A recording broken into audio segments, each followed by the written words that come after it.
छठवां अध्याय ब्रह्मा जी द्वारा तत्वों का वर्णन। ब्रह्मा जी बोले, हे ब्रह्मन, तुमने लोक कल्याणकारी यह बड़ा ही उत्तम प्रश्न किया है। महाप्रलय के समय से सब स्थावर जंगम के नष्ट होने पर जब सूर्य ग्रह ताराओं से रहित होकर अंधकारमय हो गया था और चंद्र दिन रात, अग्नि वायु पृथ्वी जल कुछ भी नहीं था, प्रधान आकाश और अन्य तेज भी शून्य हो गया, जब सत असत स्वरूप कुछ भी नहीं रह गया था और जिसको निरंतर हृदयाकाश में देखते हैं, जो मन वाणी से परे इंद्रियों के विषय से रहित, नाम रूप और वर्ण रूप स्थूल तथा सूक्ष्म ही नहीं है, जिसमें ह्रस्व दीर्घ एवं लघु गुरु घटना बढ़ना भी कुछ नहीं, वह सत्य ज्ञान और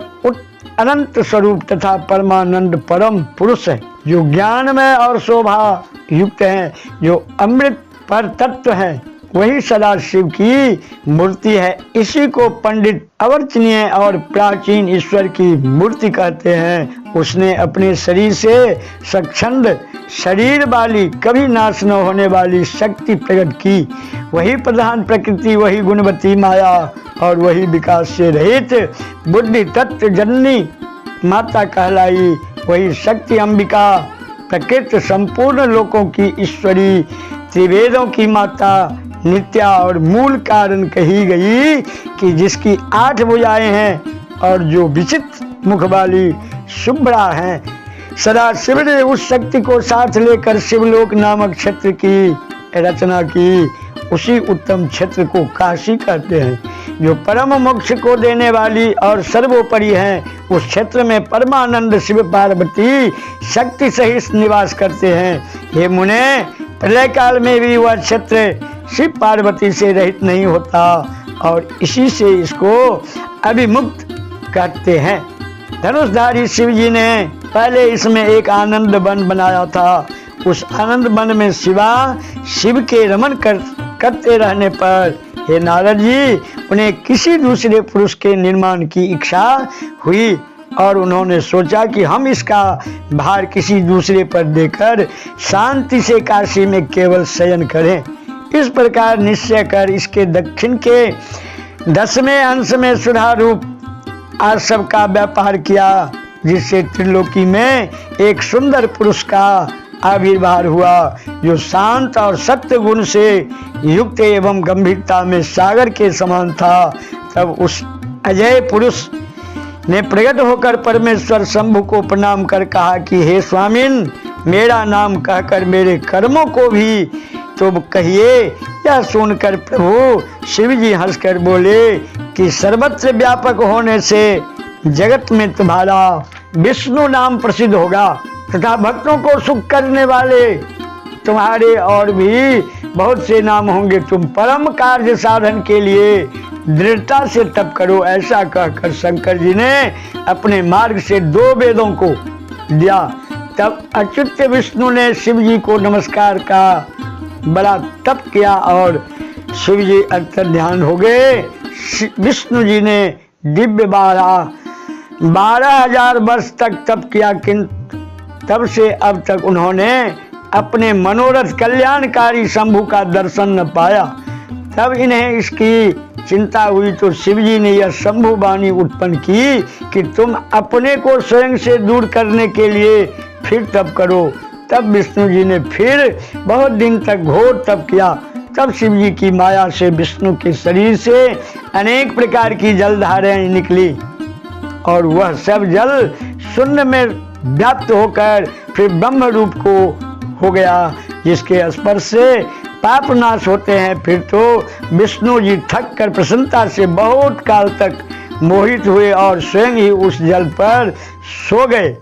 उसी समय उनका श्रुति समस्त नारायण नाम भी हुआ और कीर्ति पुरुष के बिना उस समय कुछ भी नहीं था। उसी समय में उन महात्मा से सब तत्वों की उत्पत्ति हुई, फिर उनका विस्तार हुआ।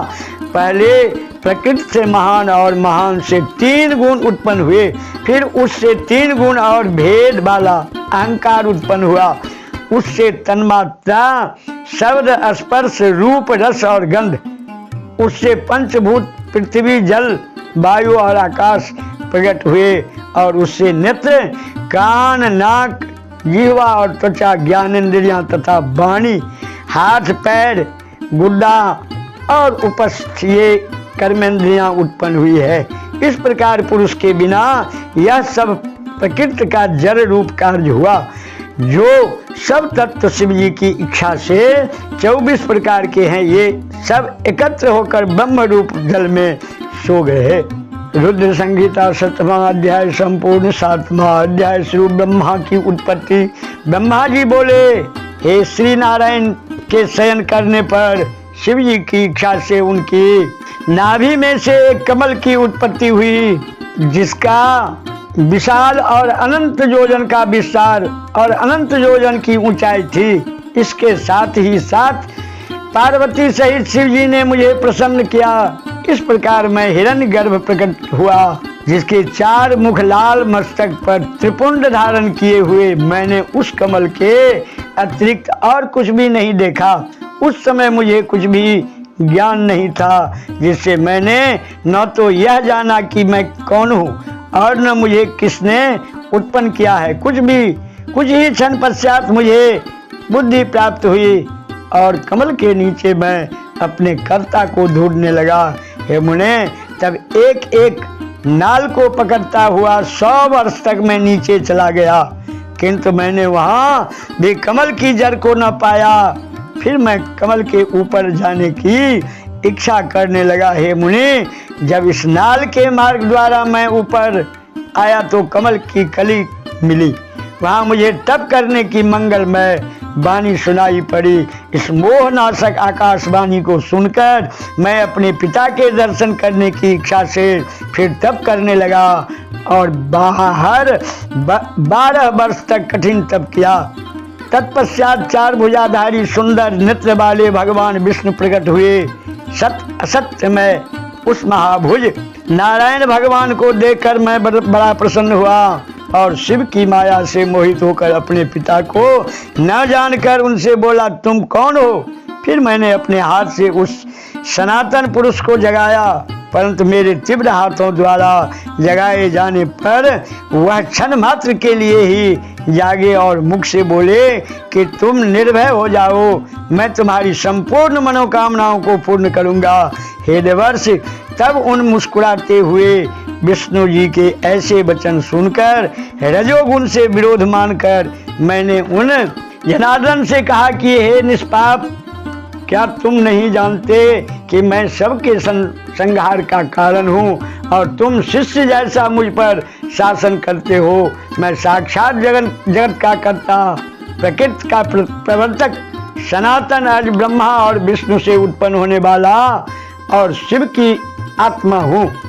भेद मुझे स्वयंभू, स्वराट, परमेष्ठी और श्रेष्ठ कहते हैं। हे नारद, जब मैंने ऐसा कहा तो रमापति भगवान मुझ पर बहुत क्रुद्ध हुए और कहने लगे कि तुम तो मेरे ही अविनाशी अंग से उत्पन्न हुए हो।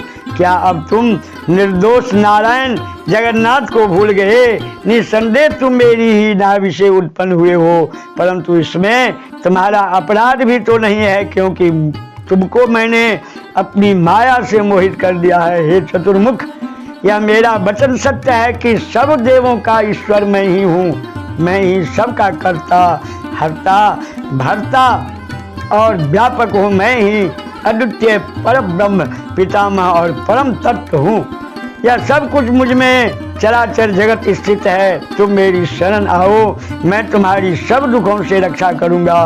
ब्रह्मा जी कहते हैं कि जब भगवान विष्णु ने ऐसा कहा तब मैं क्रुद्ध होकर उनसे बोला कि तुम कौन हो? बहुत बकवास न करो, तुम परब्रह्म ईश्वर नहीं हो, तुम्हारा भी कोई कर्ता होगा। शंकर जी की माया ने मुझे मोहित कर दिया था। मैंने हरि से रोमांचकारी युद्ध आरंभ कर दिया। तब मेरे और उनके बीच में लिंग प्रकट हुआ। हम दोनों ने उस देव को नमस्कार कर अपना युद्ध बंद किया और प्रार्थना की कि हे महाप्रभु, आप शीघ्र ही हमें अपने वास्तविक रूप का दर्शन दीजिए। रुद्र संहिता 7वां अध्याय संपूर्ण। 8वां अध्याय ज्ञान प्राप्ति। युद्ध छोड़कर जब हुए हम दोनों निर्द्वंद, शिव कृपा का पाकर हुए तभी सानंद। मुनि श्रेष्ठ नारद जी से ब्रह्मा जी पुनः बोले, हम दोनों का गर्व दूर हो गया। तब महाप्रभु शिव जी की परम वाणी सुनाई दी। ओम ओम। मैं इस महानाद का अर्थ नहीं समझ सका।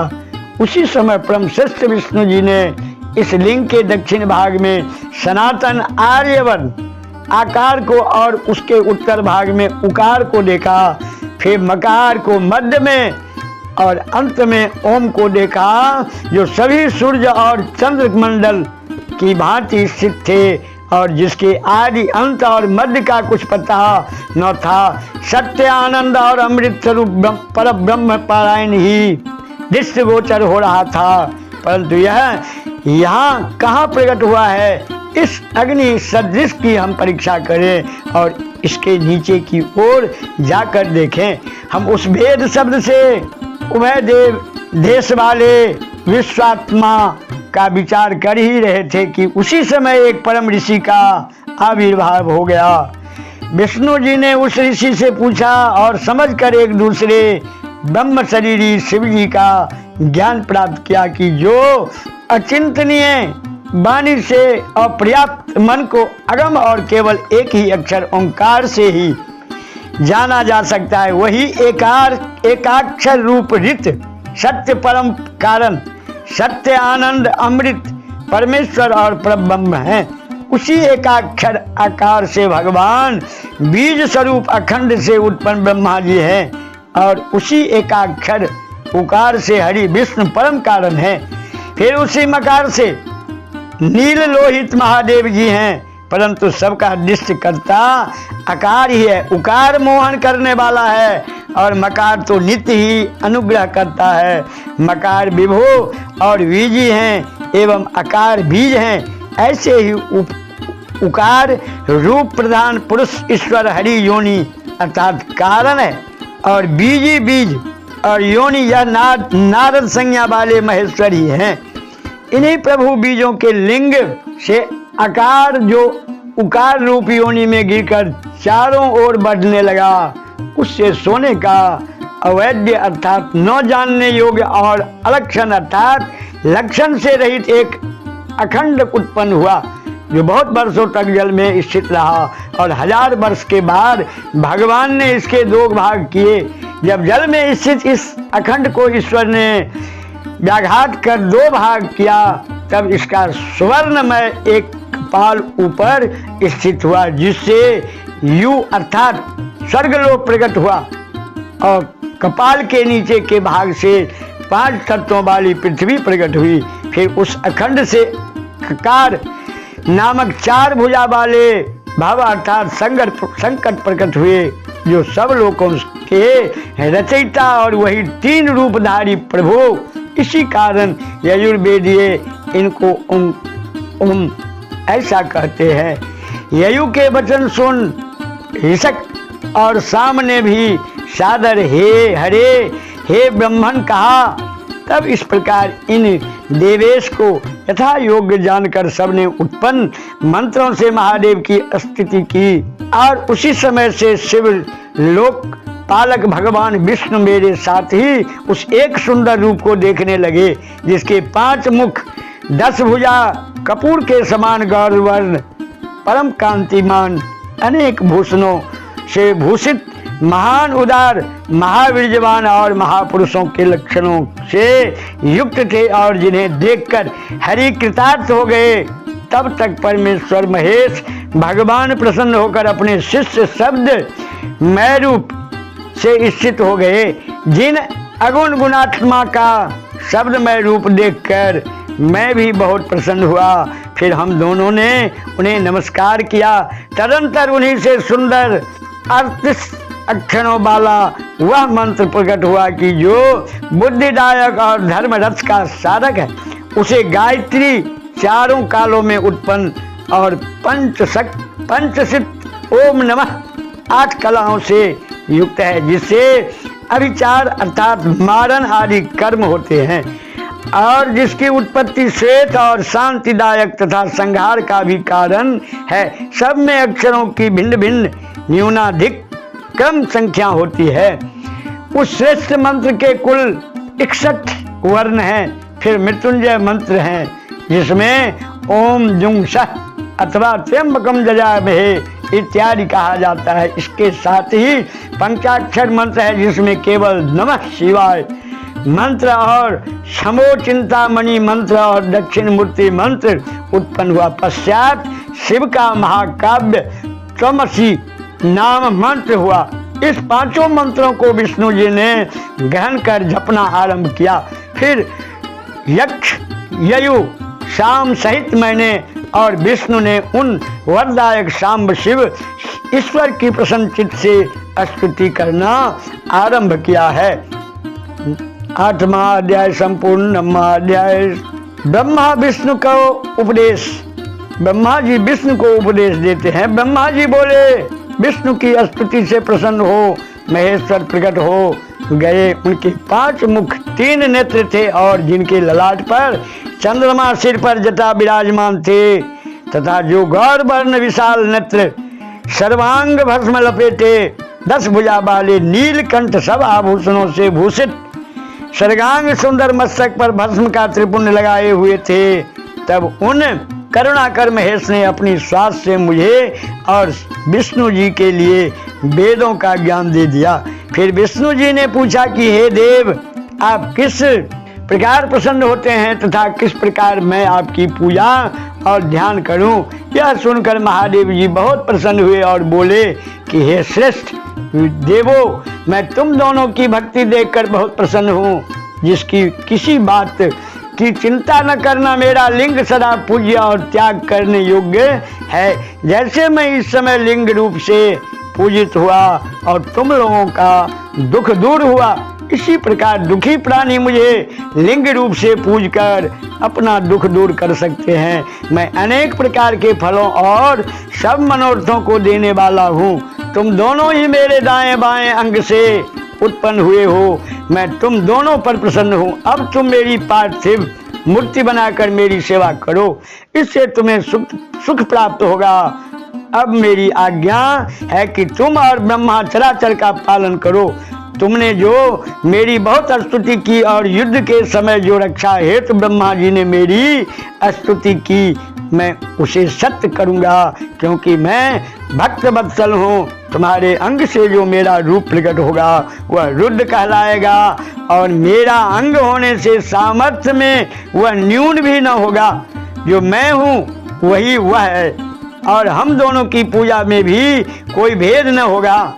मेरा वही शिव रूप जैसा है वैसा ही रुद्र रूप भी होगा। शिव और रुद्र में कभी भी भेद नहीं समझना। हाँ, कहीं कार्य में भेद हो सकता है पर कारण में नहीं। यही तो क्या, मैं आप ब्रह्मा और रुद्र सब एक हैं। इनमें जो भेद मानेगा उसको बंधन होगा। हे ब्रह्मण, अब मैं एक और गुप्त बात कहता हूँ, सुनो। तुम दोनों प्रकृति से अपनी इच्छा से ही ब्रह्मा की भौहों से उत्पन्न हुए हो, परंतु मैं सनातन शिव रूप मूलभूत सत्य ज्ञान और अनंत ही हूँ। इन तत्वों को मैं जानकर सर्वदा मन से मेरा ध्यान करना योग्य है और रुद्र में प्रकृति का तामसी गुण जानना चाहिए, क्योंकि वह वैकारिक है परंतु वास्तव में वह तामसी नहीं है। अतएव हे ब्रह्मन, अब तुमको यह करना चाहिए कि तुम सृष्टि के कर्ता बनो और हरि भगवान सृष्टि के पालक बने। और यह जो मेरा अंश रुद्र का है यह लय करने वाला होगा तथा यह जो उमा नाम वाली परमेश्वरी प्रकृति देवी हैं उसी की शक्ति वांग देवी अर्थात सरस्वती ब्रह्मा जी की अर्धांगिनी होगी। और एक जो दूसरी शक्ति प्रकृति से उत्पन्न होगी वह लक्ष्मी रूप से सर्वदा विष्णु के आश्रय में रहेगी और वही कभी काली नाम से मेरे अंश को प्राप्त होगी और कार्य सिद्ध के लिए यह ज्योति से प्रकट होगी तथा दोनों देवियां परम मंगलमय शक्तियां कहलाएगी, जिनका कार्य होगा क्रमशः सृष्टि, स्थित और संहार। रुद्र संहिता 9वां अध्याय संपूर्णम 10वां अध्याय। ब्रह्मा विष्णु और रुद्रों की आयु क्या? वर्तमान अध्याय में वर्णन काल प्रमाण जो सृजन सुज्ञान हित नष्ट भयो अज्ञान। महादेव जी बोले, हे विष्णु, तुम्हारे संबंध में मेरी यह और भी आज्ञा है कि तुम सर्वदा सब लोकों में पूज्य और मान्य होगे। ब्रह्मा के बनाए लोकों में कभी दुख उत्पन्न होगा तो तुम ही उसे नष्ट करने को तत्पर होगे। तुम अनेकों अवतार धारण कर जीवों का कल्याण कर अपनी कीर्ति का विस्तार करोगे। हे नारद, ऐसा कहकर मुझ ब्रह्मा का हाथ विष्णु के हाथ में धरकर शिव जी ने कहा कि तुम सर्वदा इनके दुख में सहायक करना। तुम सबके अध्यक्ष और भक्ति मुक्ति देने वाले हो। तुम सब कार्यों के साधक और सबके प्राण रूप होगे। हे हरि, तुम पर जब कभी संकट आवे तो मेरे इसी रुद्र शरीर का भजन करना। जो मेरा आश्रय लेता है उसके दुख अवश्य ही दूर हो जाते हैं। अब इन तीनों देवताओं की आयु बल को सुनो। 4000 युग का ब्रह्मा का दिन होता है और इसी क्रम से रात भी जाननी चाहिए। 30 दिन का 1 महीना और 12 महीने का 1 वर्ष।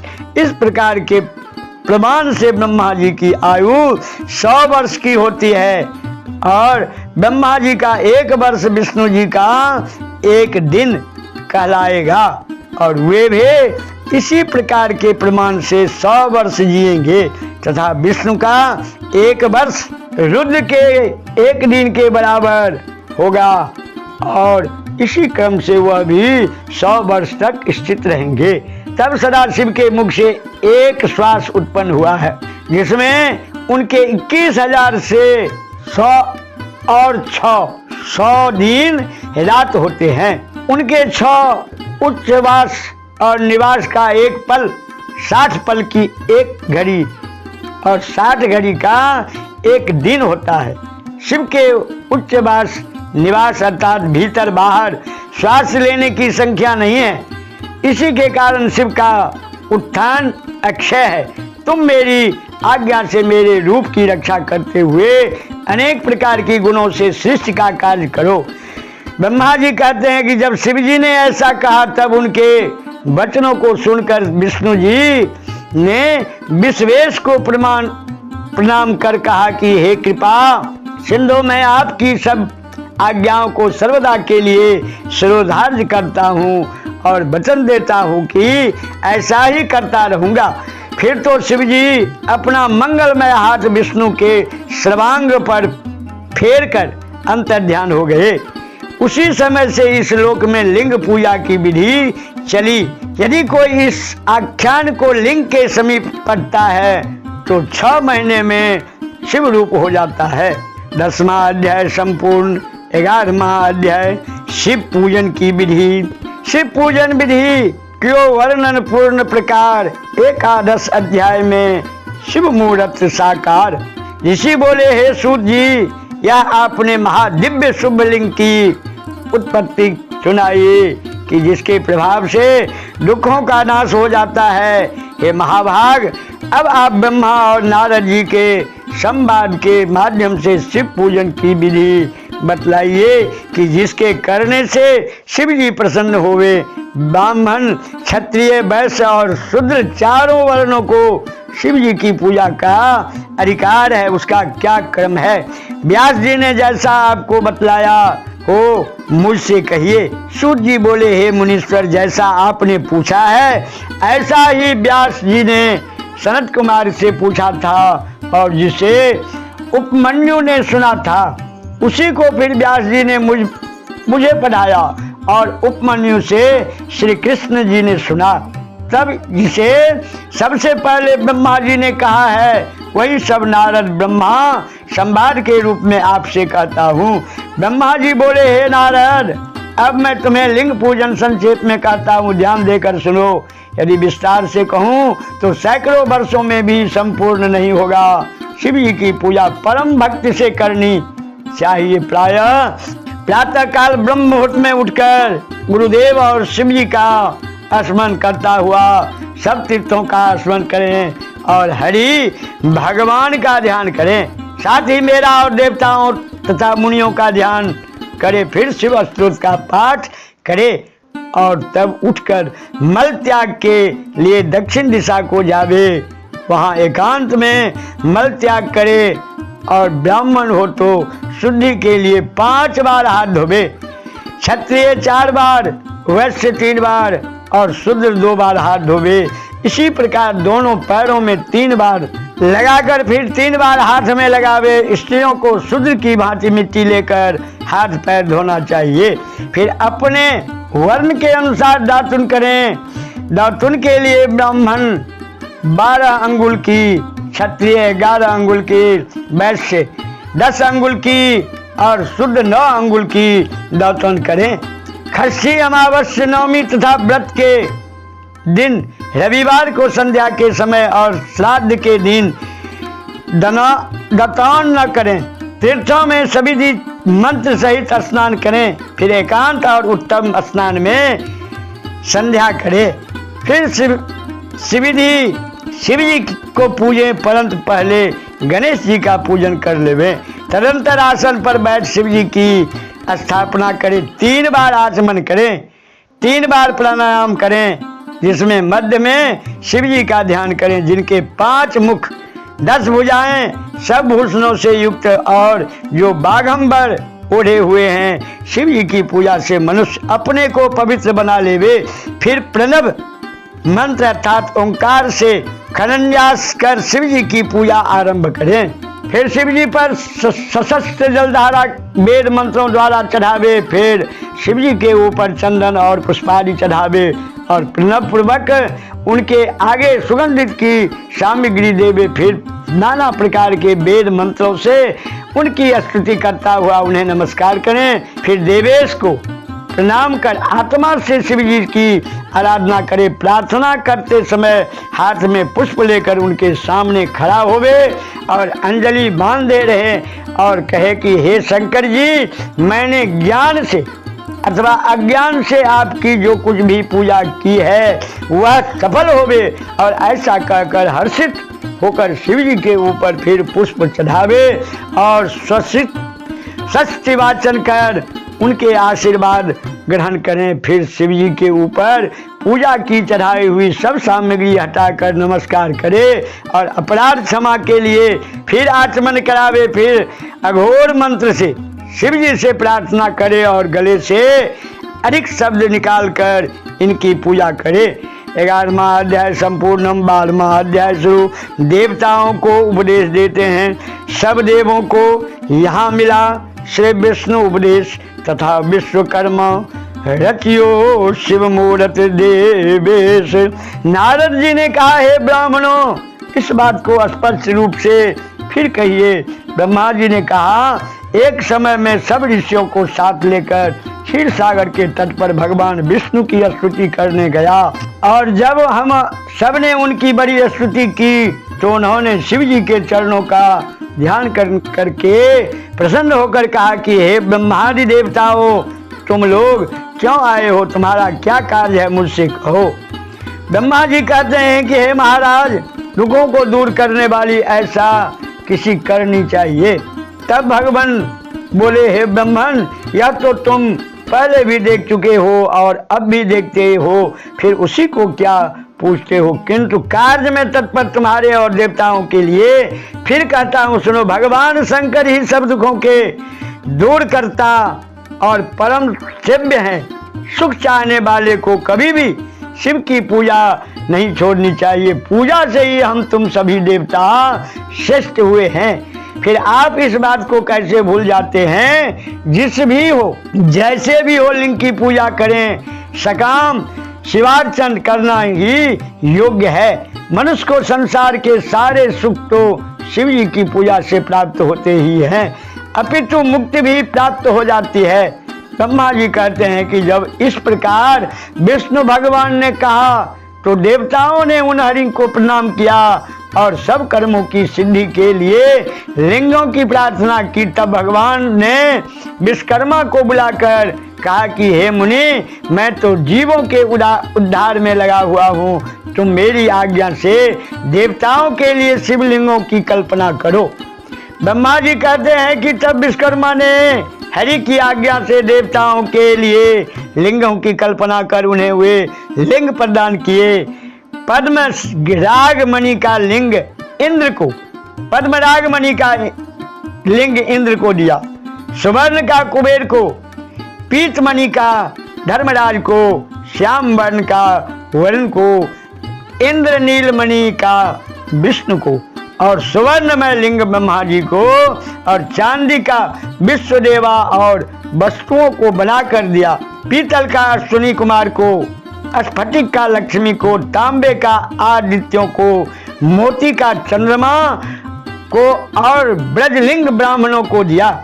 फिर ब्राह्मणों की स्त्रियों को मिट्टी का, नागों का चंदन का, मक्खन का देवी को, भस्म का योगी को, दधी का यक्षों को और मिट्टी का छाया को दिया। इस प्रकार जब सबको प्राप्ति हो गई तब विष्णु जी ने वचनों को सुनकर मैंने देवताओं से फलदायक उसकी पूजा विधि को बतलाया। कहा कि जब तक ज्ञान न हो जाए तब तक सभी लोग विधि पूर्वक इस प्रकार लिंगों की पूजा करते रहें। 12वां अध्याय संपूर्ण। 13वां अध्याय शुरू। शिव पूजन की विधि। शिव पूजन विधि का किया वर्णन सरल विशेष 13वें अध्याय में। ब्रह्मा जी बोले, हे नारद, अब इसके आगे सर्व काम और सुखदायक शिव जी की उत्तम पूजा विधि को कहता हूँ, ध्यान देकर सुनो। ब्रह्म मुहूर्त में उठकर पार्वती जी सहित शिव जी का स्मरण करे और भक्ति पूर्वक हाथ जोड़कर उन्हें सिर झुकाए तथा इस प्रकार प्रार्थना करे कि हे देवेश, हे हृदय में शयन करने वाले, अब आप उठिए और ब्रह्मांड का मंगल कीजिए। धर्म मेरी प्रवृत्ति और अधर्म से मेरी निवृत्ति कीजिए। हे महादेव, मैं तो आपका ही प्रेरक हूँ। ऐसे भक्त के वाक्य कहकर गुरु के चरणों का स्मरण कर शौचार्य क्रिया से निवृत्त हो मिट्टी और जल से देह को शुद्ध कर दातन करे।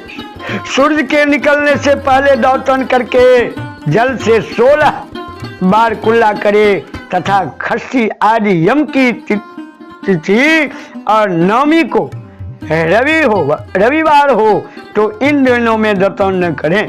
नदी अथवा घर में यथा समय स्नान कर लेवे, देश काल के अनुसार स्नान करें।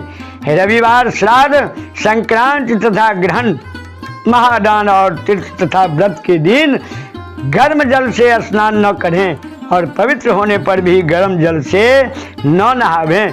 क्रम से बारों को देखकर ही तेल लगावे, फिर पूर्व दिशा की ओर मुख करके स्नान करें। ऋषियों और पितरों की प्रसन्नता के लिए तर्पण करें, धुला हुआ वस्त्र धारण करें। फिर अपने सब कर्मों की सिद्धि के लिए शिव जी की आराधना करें। फिर मंत्र पूर्वक 3 बार आचमन करें अथवा गंगा बिंदु ऐसा कहकर हुआ एक ही बार आचमन करें। फिर गुरु से सीखे हुए विधान से यथाशक्ति सब पूजन सामग्रियों को समीप स्थापित करें और धीरता पूर्वक जल गंध अक्षत से युक्त एक अर्घ्य पात्र लेकर विघ्ननाशक शिव जी की पूजा करें। फिर द्वार पर स्थित महोदर नामक द्वारपाल की पूजा करें। पश्चात सती पार्वती की पूजा करे और उन पर चंदन कुमकुम और अनेक प्रकार के धूप दीपों से उनकी और नाना प्रकार के नैवेद्यों से शिव जी की पूजा करे। इस प्रकार गुरु मुख से और भी जो बहुत सी पद्धतियां और पूजा के प्रकार हैं सीख कर वेद मंत्रों से शिव जी को स्नान कराकर इनकी पूजा करें। फिर धीरे धीरे शिव की परिक्रमा करें।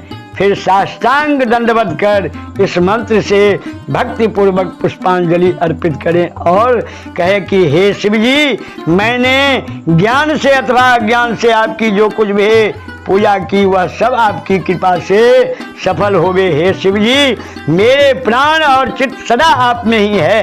हे गौरीश, हे भूतनाथ, मुझ पर प्रसन्न होइए। हे प्रभु, अब आप में अपने परिवार के सहित अपने स्थान को जाइए और हे नाथ, मेरी पूजा के समय फिर आप इसी स्थान पर आ जाइएगा। हे मुनियों, इस प्रकार शिव जी की पूजा की एक और विधि मैंने तुमसे कही। अब आगे और क्या सुनने की इच्छा है वह भी कहिए। 13वां अध्याय संपूर्णम। 14वां अध्याय। शुरू पुष्पों द्वारा शिव पूजन का फल। भिन्न भिन्न पुष्पादि भिन्न भिन्न फल दे, शिव अर्चक को नित्य प्रति मन पसंद वर दे। ऋषियों ने कहा, हे व्यास जी के शिष्य, हे महाभाग, अब आप यह बताइए कि शिव जी की किन किन फूलों से पूजा की जावे और उनके फल क्या है।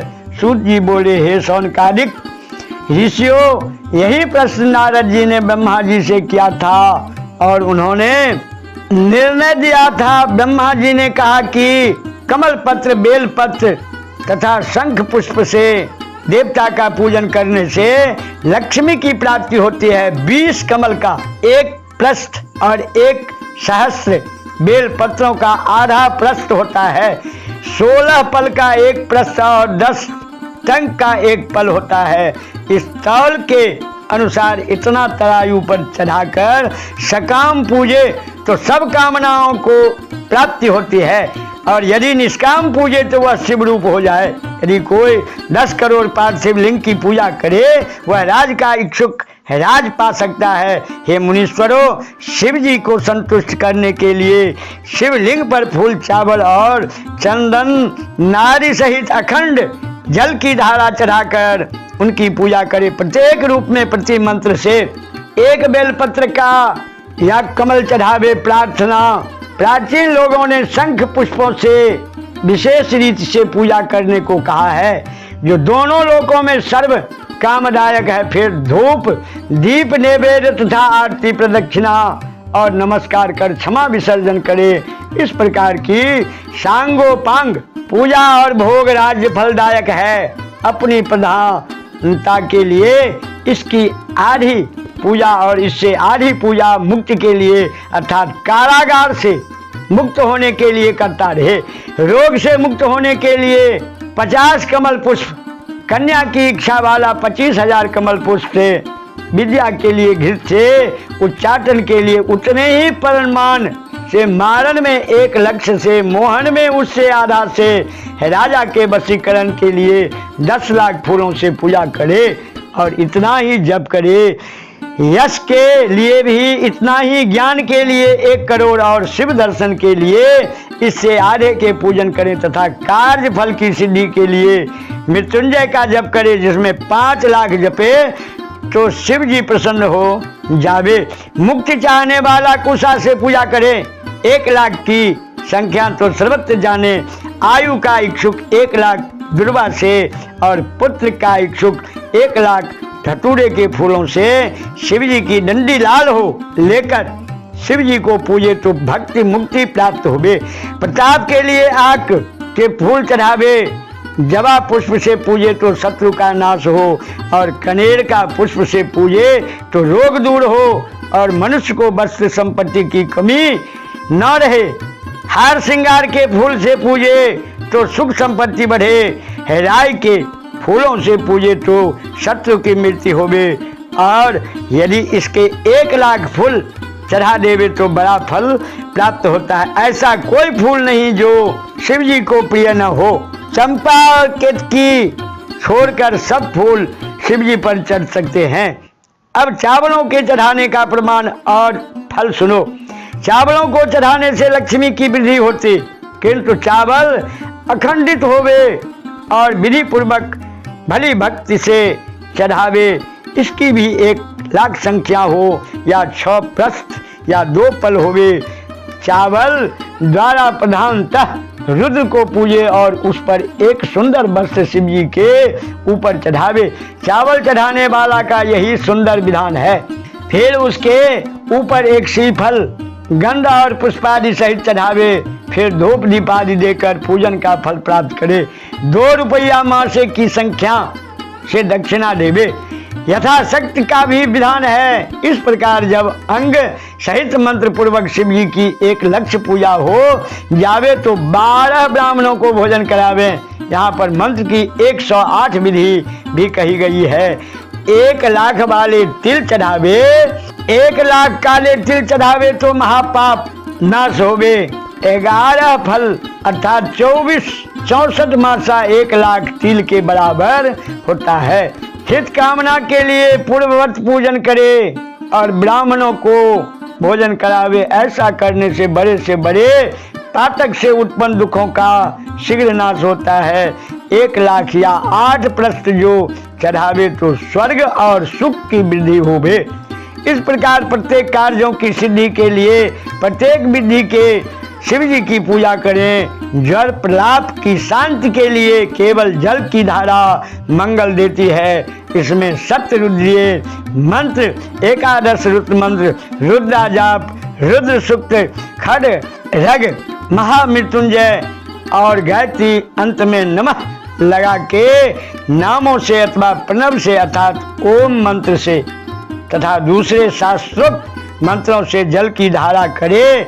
यदि अपने घर में नित्य कलह होता पावे तो शिव पर जल की धारा करे तो सब दुख बिला जाते हैं। यदि शत्रु को तारना हो तो शिव जी की पर तेल की धार चढ़ावे। मधु से शिव जी को पूजे तो यज्ञ राजा हो जावे। ईख के रस से पूजे तो आनंद मंगल हो। यदि गंगा जी से जल की धारा देवे तो भक्ति मुक्ति प्राप्त हो करे। हे मुनीश्वर, आपने जो पूछा वह सब मैंने आप लोगों को सुना दिया।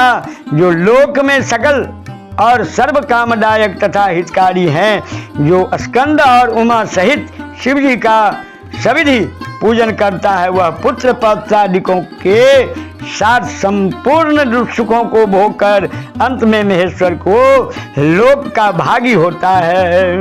14वां अध्याय संपूर्ण। बोल प्रेम से शिव महापुराण की जय। रुद्र संहिता 15वां अध्याय सृष्टि रचना। हे तद ब्रह्मा विष्णु स्वरूप इस बाराह धारण किया तद बद तद अनुरूप।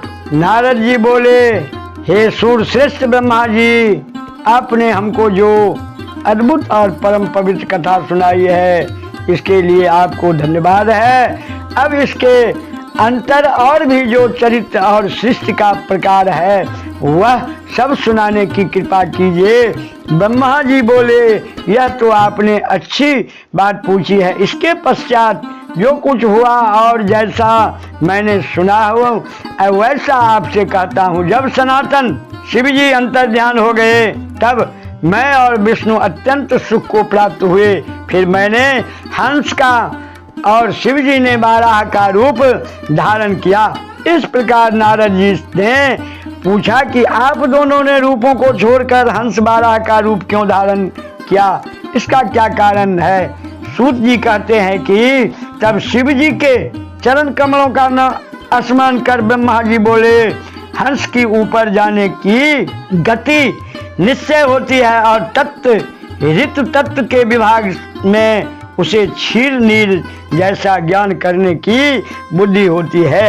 हंस ज्ञान और अज्ञान के तत्व का निर्णय करने में समर्थ है। इसी कारण मुझ ब्रह्मा ने हंस का रूप धारण किया और बाराह की गति नीचे लाने में निश्चय होती है। इसी कारण विष्णु जी ने भवकल्प बाराह कल्प रचना चाहा। उसी दिन से यह बाराह कल्प कहलाया। हे नारद, तुम्हारे एक प्रश्न का उत्तर हो चुका। अब सृष्टि की रचना विधि को सुनो। जब शिव जी अंतर्ध्यान हो गए तब मैं शिव जी को नमस्कार कर विष्णु जी के ज्ञान को प्राप्त हुआ। मेरा मन सृष्टि करने में लग गया। फिर उपदेश कर विष्णु जी भी अंतर्ध्यान हो गए। ब्रह्मांड से बाहर निकल वैकुंठ में गए। तब जो मैंने सृष्टि की कामना से शिव और विष्णु का स्मरण कर पहले जल का निर्माण किया था, उस जल में एक अंजलि डालकर 24 तत्वों वाला एक अखंड प्रकट हुआ। जो फिर विराट हो गया, उसके विराट होने से मुझे बड़ा संशय हुआ और उसके लिए मैंने 12 वर्ष का एक कठिन तप किया। इस तप में मैंने केवल विष्णु जी का ध्यान किया। तब विष्णु जी प्रकट होकर मेरे अंशों को स्पर्श करते हुए बोले कि हे ब्रह्मा, मैं तुम पर प्रसन्न हूँ। शिव जी के प्रसाद से मेरे लिए कुछ भी अरे नहीं, जो चाहो मुझसे वर मांगो। मैंने कहा, शिव जी ने मुझे आपके ही आश्रित किया और उन्होंने जो कहा है वही मांगता हूँ। यह जो 24 तत्वों वाला अखंड विराट हो गया है और इसमें चेतना नहीं दिखाई देती, इसको आप चैतन्य कर दीजिए। तब शिव जी का ध्यान विष्णु जी अनंत रूप से उस अखंड में प्रवेश कर गए। फिर तो उस अखंड से सहस्त्रों सिर, सहस्त्रों नेत्र और सहस्त्रों चरण सहित अवयव निकलकर पृथ्वी को चारों ओर से घेर लिया।